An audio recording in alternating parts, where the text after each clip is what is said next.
I hope everyone had a Merry Christmas. It's been a pretty rough couple of weeks for my wife and myself with the loss of Pinky. I haven't been sleeping well. I'm not used to sleeping without that damn dog all curled up next to me. I every once in a while I wake up in the middle of the night thinking I feel him nudging at me to let him under the blanket, um, only to realize that it's all in my head and he's not actually there. My wife still is sitting out by his grave crying for him just about every night. And it's just, it has been a difficult time for both of us to deal with this. But I owe you guys an episode. So I am driving through Oklahoma at the moment, heading towards Dallas, and figured it's dark out. There's nothing I want to listen to. There's no podcast out I want to listen to. Add this to the list of podcasts that I do not want to listen to. And hopefully you do. So, that being said, I ran across I ran across a news story the other day. I think it was in the Daily Mail, talking about Trump attacking the governor of California over the results from the latest HUD report that shows that California's homeless population has increased to over 140,000 people. And it struck me as odd, not odd, but it struck me that people aren't talking about this or aren't framing this in the way that I see appropriate for it to be framed. When the Cal exit was hot on the tongues of all the haters of Donald Trump, not to say I'm a lover of him, but the frantic Democratic Party that swore that we were about to enter into the Fourth Reich or whatever. They were bragging, constantly bragging. If California were its own country, it'd be the sixth largest economy in the world. And okay, fine. If you want to measure GDP or you want to do average wealth, which, I mean, who's actually polled to in these surveys to distinguish what the average wealth of a nation or a country is, or a state. I'm sorry, I haven't even finished my coffee. It's 4:00 in the morning.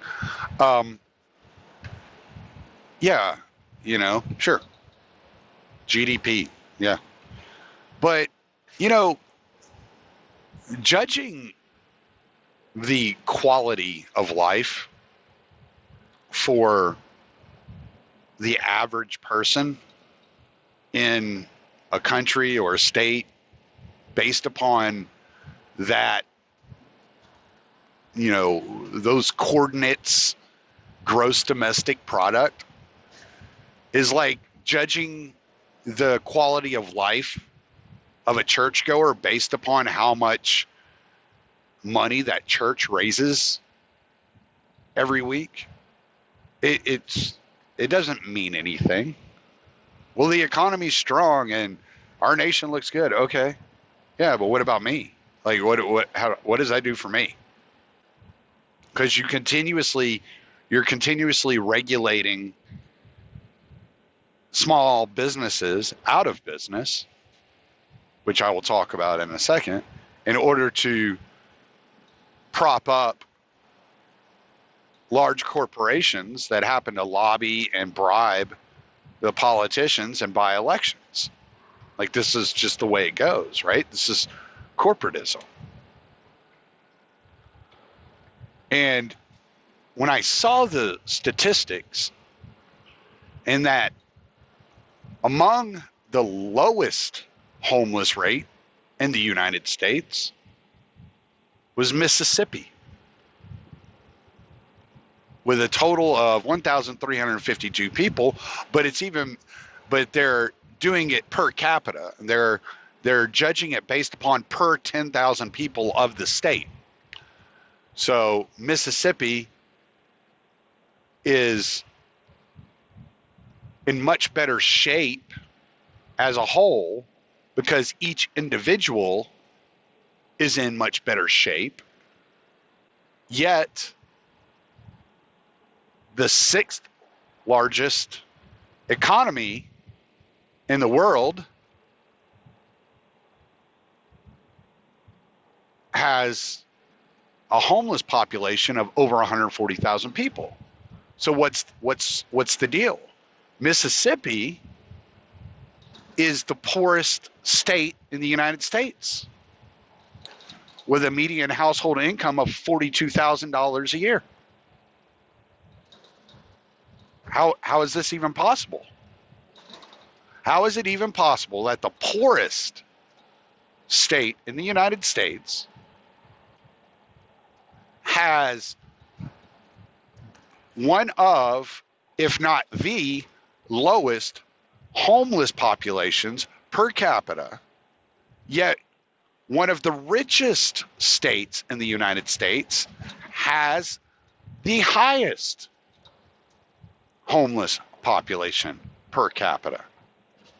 This doesn't make sense. It has to do with income inequality, right? Isn't that what we're led to believe? It's all income inequality. Well, yes and no. See, Republicans miss this, and conservatives miss this. Even some libertarians miss this. There is actually income inequality, but it is the result of the government policy, the Federal Reserve, and the central planning of the large government,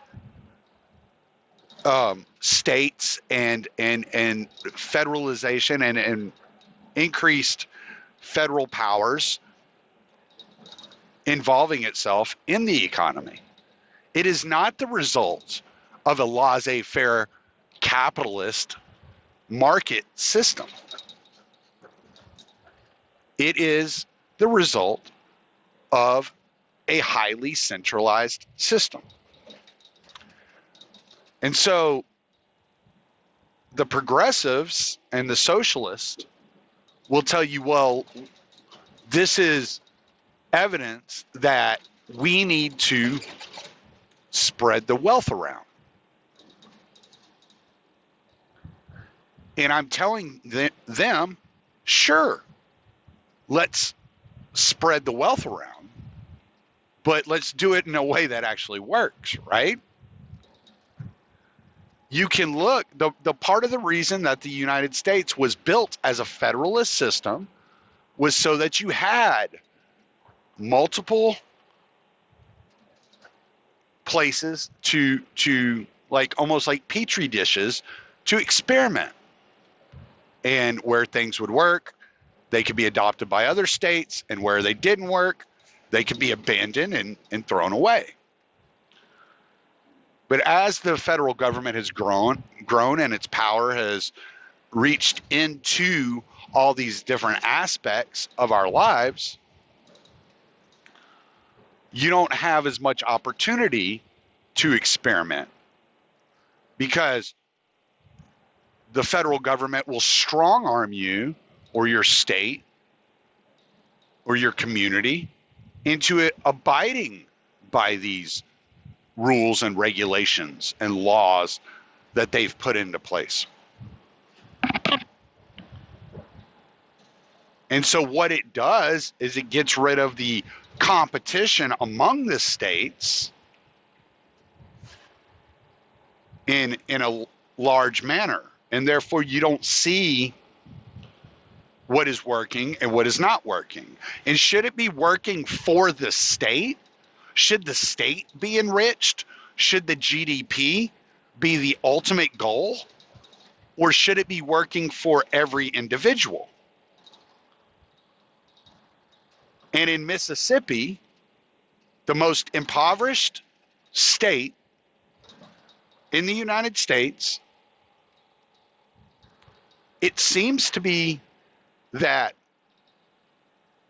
even poverty works better for the individual than the systems put in place in California to combat poverty. I'm not advocating, obviously, that people are poor.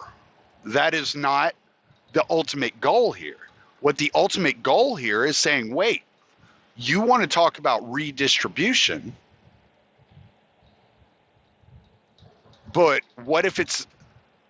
if the initial distribution is failed and flawed, then why don't we look at what is causing it to be distributed in this way in the first place? And when you trace this back, you find the Federal Reserve. You find corporate welfare. You find the United States exporting billions of dollars in aid to other countries around the world, which goes into the pockets of the wealthy and the politicians and the politically connected of these countries, inflates the US dollar, devalues and debases the US dollar, and therefore hurts those with less. So in California, you have a situation to where they've tried all these zoning laws in all these major cities. They've tried rent control. They've instituted all these feed the homeless programs on the state level. They've instituted all these laws, these square footage laws for humanitarian purposes, quote unquote, which is really just the wealthy saying, we don't want our 50,000 square foot home next to a 500 square foot home. And they've displaced over 140,000 people due to government policy. Whereas in Mississippi, they pretty much leave their population alone, let them do their thing. Sure, they tax them. There's this, that, and the other. But they don't bother with all this zoning and rent control and all this nonsense. And they have a much lower homeless population. So what is the cause of the inequality? Well, You know, Murray Rothbard explains it really well in What Has Government Done to Our Money? And he explains it like this. If you have a counterfeiter, someone who's counterfeiting money and adding that money into the economy,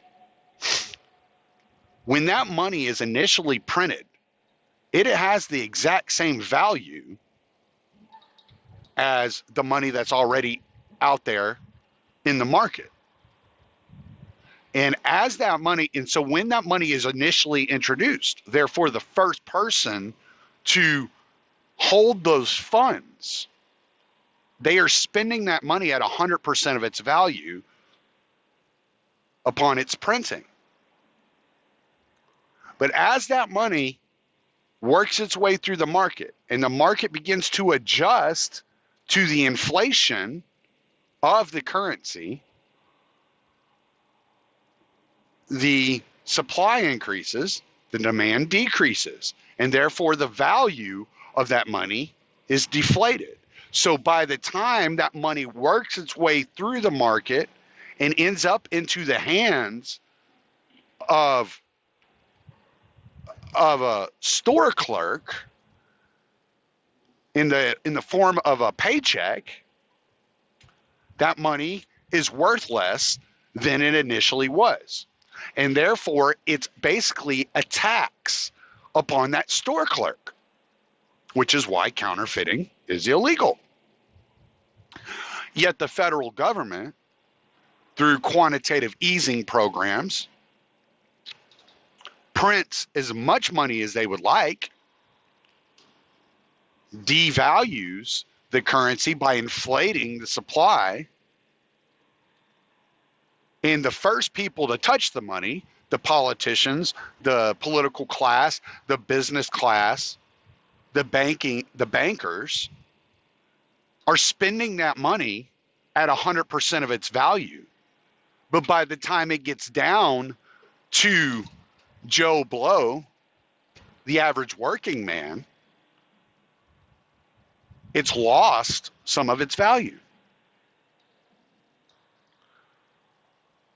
And so that it enters his hands, not only being taxed from his income in which he receives the money, but his money is also being taxed by the devaluing of the money, because now he can purchase less with the same amount of money.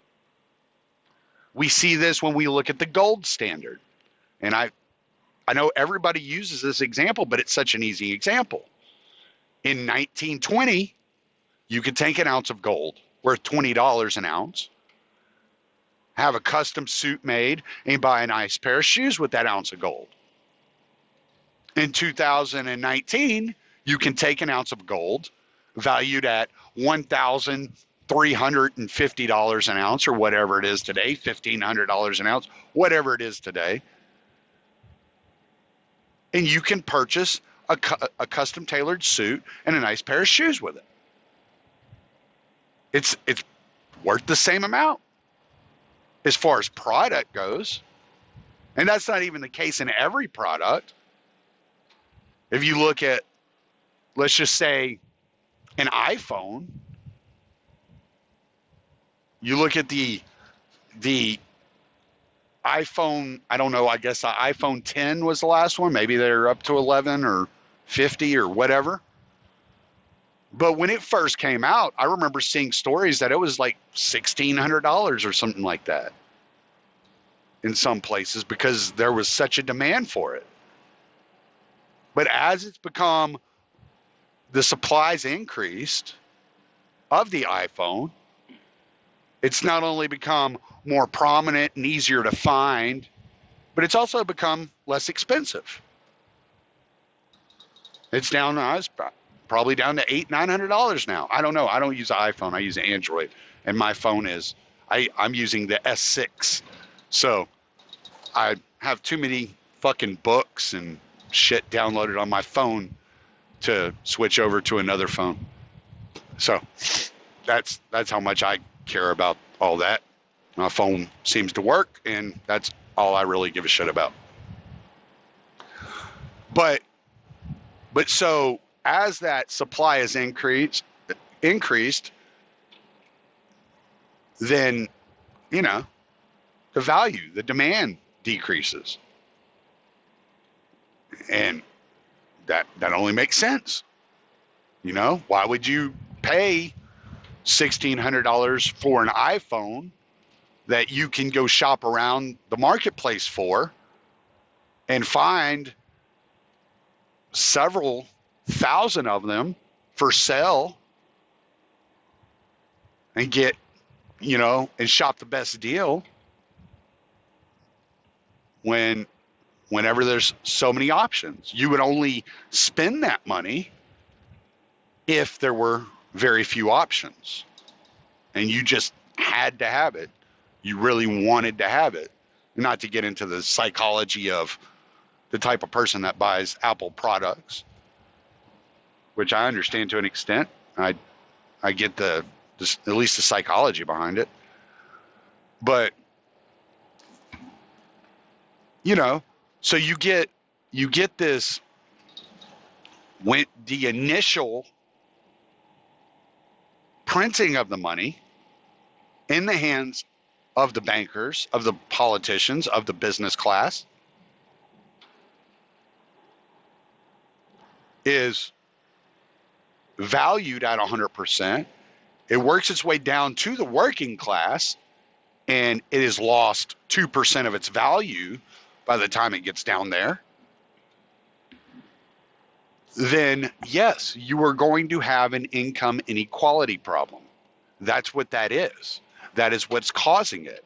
It is the system, the way that it is devised, is creating the income inequality. So to just dismiss the idea that there is income inequality doesn't solve the actual issues at hand. Whereas you might say, well, it's such and such created the products and they created. Yeah, but they're not doing it on their own, right?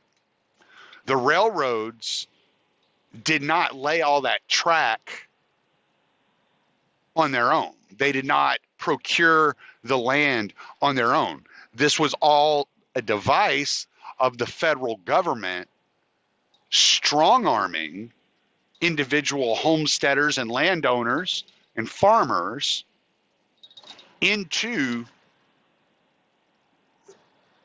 turning over the land to the railroad companies, right? So the idea that the income inequality is created by capitalism, and this is why I've said before, I'm not sure if capitalism is the right word. I like market anarchy, or market anarchist versus anarcho-capitalist. And the reason is because I truly believe in the market, in the free market, and how to operate within the free market. And the market in the free market would not exclude what many people consider the ideas of socialism. What happens with the socialist system, and this is where I split with my socialist friends, because they look at government as a utility, right? And so they're like, well, we're not going to be able to do this. We're not going to be able to create the communal system, the communist system, without the oppression of the federal government, without the federal government involving itself. So what we should do is we should take the idea of a centrally planned economy and turn it into our idea of what a socialist centrally planned economy would look like. And so that does not get rid of the central planning, which is the ultimate issue. See, the issue isn't within a community of 3,000 people. Every person determines amongst themselves, this is how we should organize our community, our little society here. And it should be based upon, the well-being of each and every individual within the society.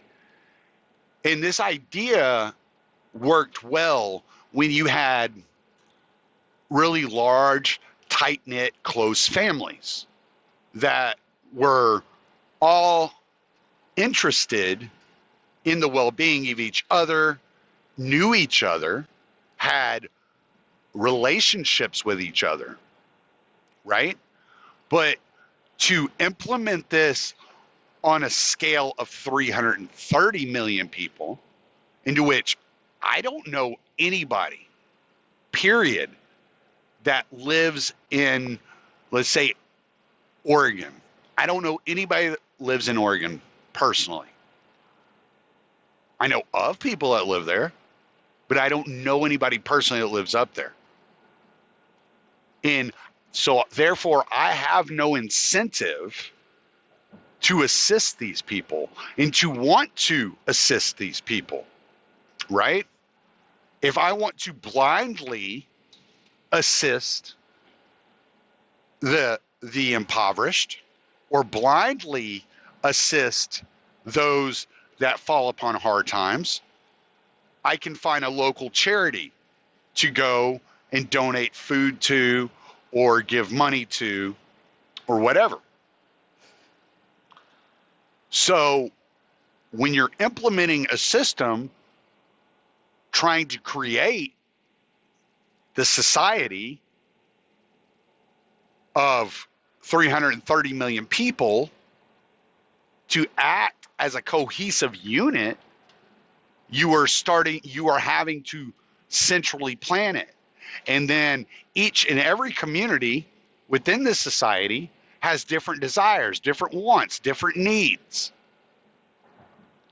To think that small town Texas has the same needs and desires as New York City is ignorant. And to think that you're going to implement on a federal level this large, centrally planned socialist economy that affects those in small town Texas to pay for the needs and desires of those in New York City is to truly start a conflict within the country that could easily turn into a civil war. The fact of the matter is, if you leave small town Texas to small town Texas, in New York City to New York City, then there's much less of an issue.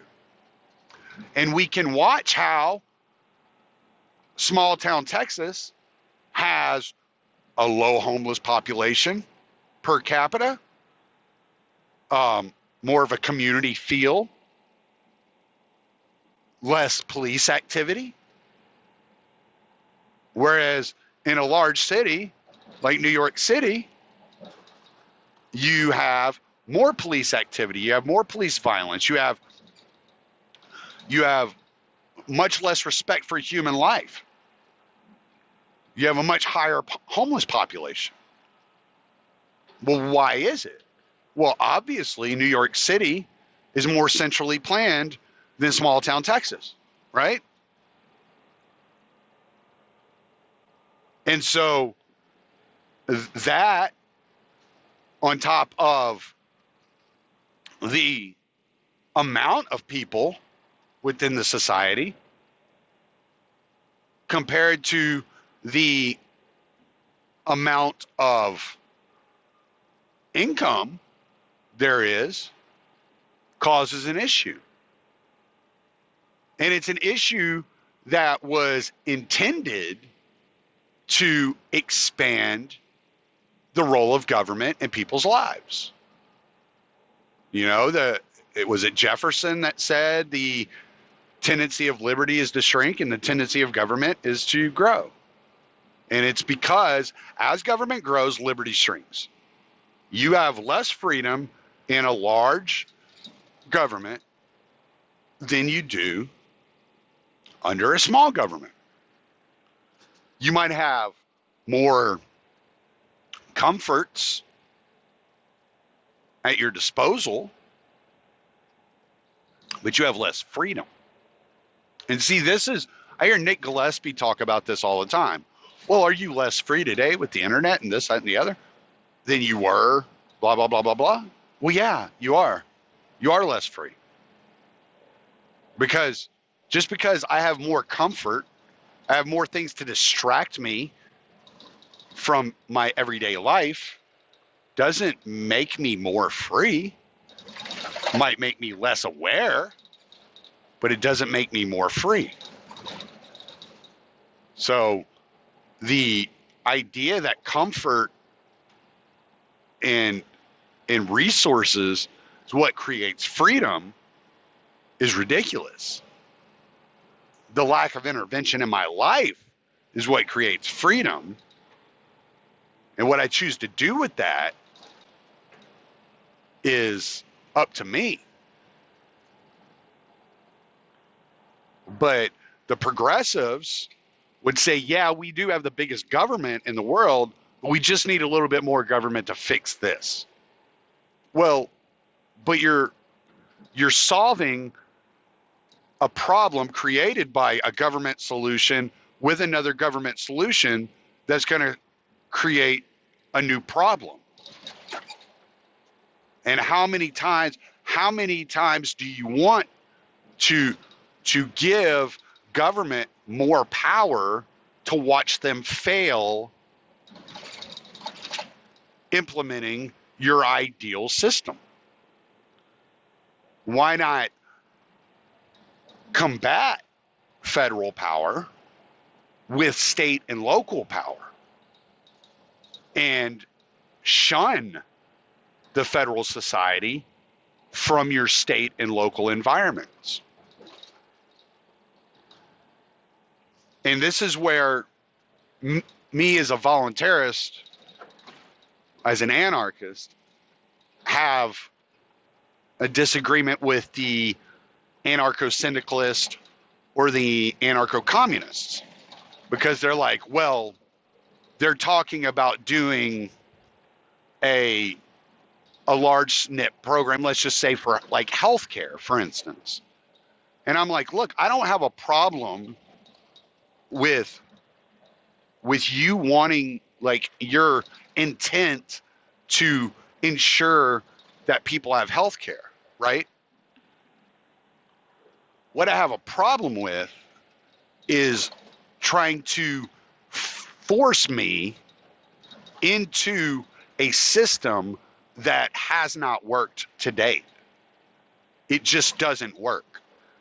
You're trying to force me to spew up more of my daily earnings into a corrupt government that murders women and children for fun,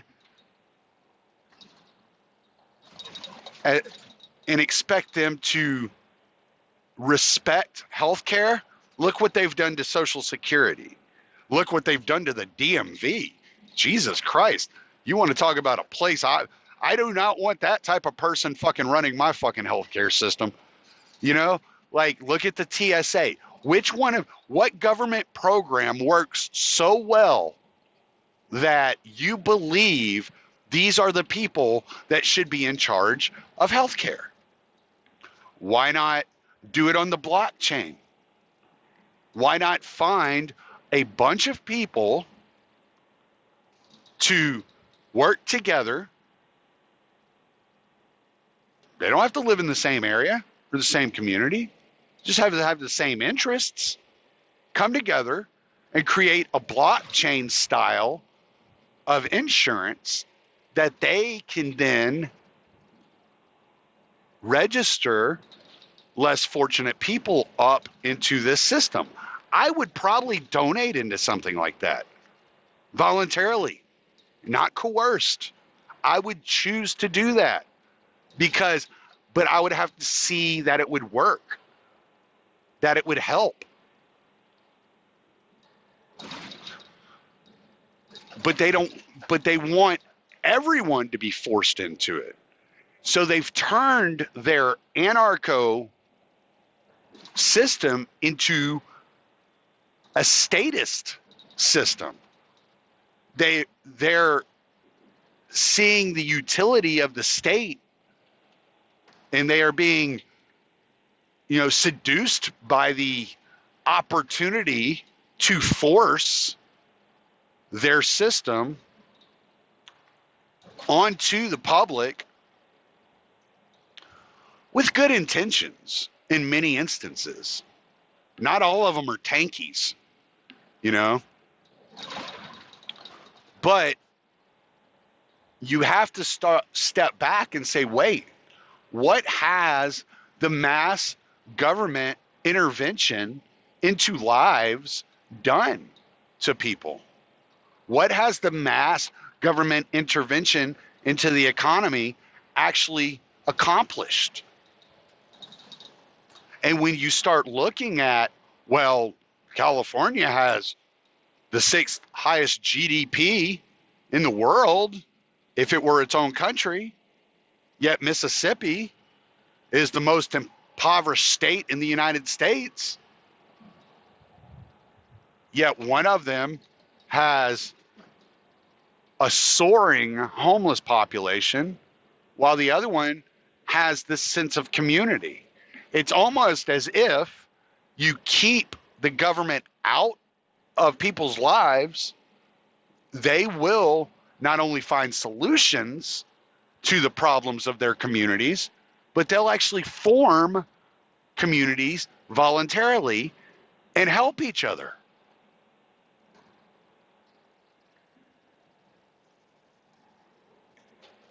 Now, what was it I said I was going to say something on? I know there was something that I was thinking I must say something about. Oh, Lord have mercy. I forgot what it was. I know I mentioned something a while ago. What did I mention, guys? I need y'all to help me out. I have no one here to remind me, and I have no notes. I am just driving. Well, let's touch on immigration for a second. Just for a second. I don't talk about immigration a whole lot. But, okay, so I don't like the idea that the argument is twofold, that it's a binary argument, that it's open borders or closed borders is ridiculous to me. And I'm not going to take this from a centrist argument. No, we have to have common sense immigration. No, I'm not a centrist at all. I'm not a centrist at all. I'm a radical. I look at how to employ power to the individual from a radical perspective. That's what I want. I want each and every person to have the ultimate autonomy over their own lives, ultimate authority over their own lives, the option to opt out, the option to nullify, and the option to live their life as they choose. That's what I want. I am a radical. So, but in this case, if you take the open borders argument or the closed borders argument, you're saying the exact same thing when you're taking it from a mainstream point of view. What the libertarian-minded, the anarchist, the voluntarist have to learn to do is to stop having the conversation on the terms of the political class. No matter what conversation we are involving ourselves in, we must learn to distinguish our narrative in such a way that is articulated and it separates us from the binary that the political class wishes to box everyone into, right? And I've talked about this a little bit. I think I had one episode where I talked about land monopoly and how we should be framing this as a land monopoly. And the more I look at the arguments for open and closed borders, it is both of them are an extension of a land monopoly. See, the open borders crowd wants you to believe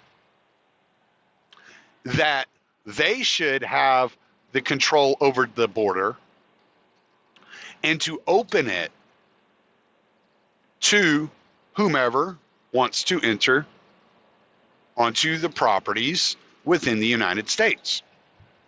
The closed borders crowd wants you to believe that they should have the authority to shut off entry onto properties into the United States. Yet the libertarian-minded, anarchist, voluntarist view is I should be able to have whoever I want on my property whenever I want, no matter where they were born. I shouldn't be restricted or forced one way or the other. Because imagine you own a ranch on the border. You've lived on this ranch your family's been on this ranch for generations. And initially, you welcome migrants into the nation. You leave them water out. You leave them food. You might let them, because you have, a couple hundred acres, you might let them set up tents and camp. But then you find that they are trashing your property. And that your property has become a wasteland, a garbage dump, due to the population that you've had come through. And you get tired of going around picking up the garbage. You decide to fence it off. Well, the open borders crowd would have you believe that you can't do that. That the border belongs to the state. That you can fence off your home or portions of your property, but anything directly on the border is not actually your property. That it is belonging to the state. Now, let's take it from the other point of view. You notice that they're trashing the place, and you decide, well, this sucks. I don't like it, but I tell you what I could do. How about I charge $5 a night for them to camp? I'll set up some trash cans and some grills. I make me a little private, resort, little park, camping resort. I charge $5 per night per family. Let's just say they can come, they can camp. I'm being reimbursed for the time I'm out there spending picking up trash. With the trash cans located, out on the ranch, hopefully more of them use the trash cans than don't. And then those that don't, I can pick up after them. I'm making me a little bit of money for the inconvenience, and everything's fine. Well, the closed border crowd would say you're not allowed to do that. That you're not allowed to utilize your property in that kind of way because they control the border.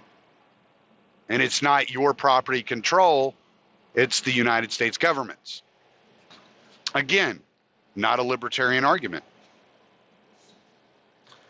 The libertarian argument that they've had so much trouble expressing and getting into the mainstream point of view because everybody is so adherent to the state and wishes to appeal to authority is that if you want people on your property, it is your property.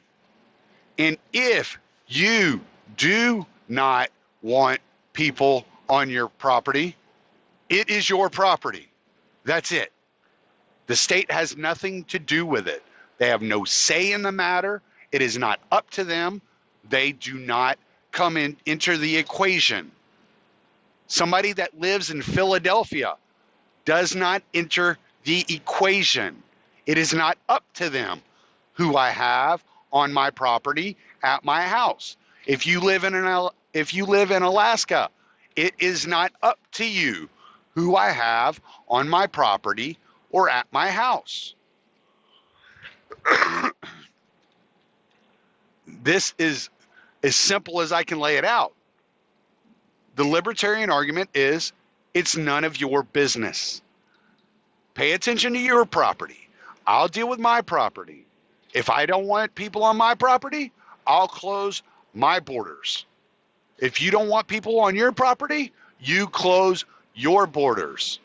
Otherwise, you have no say in the matter. None whatsoever. It is not up to you.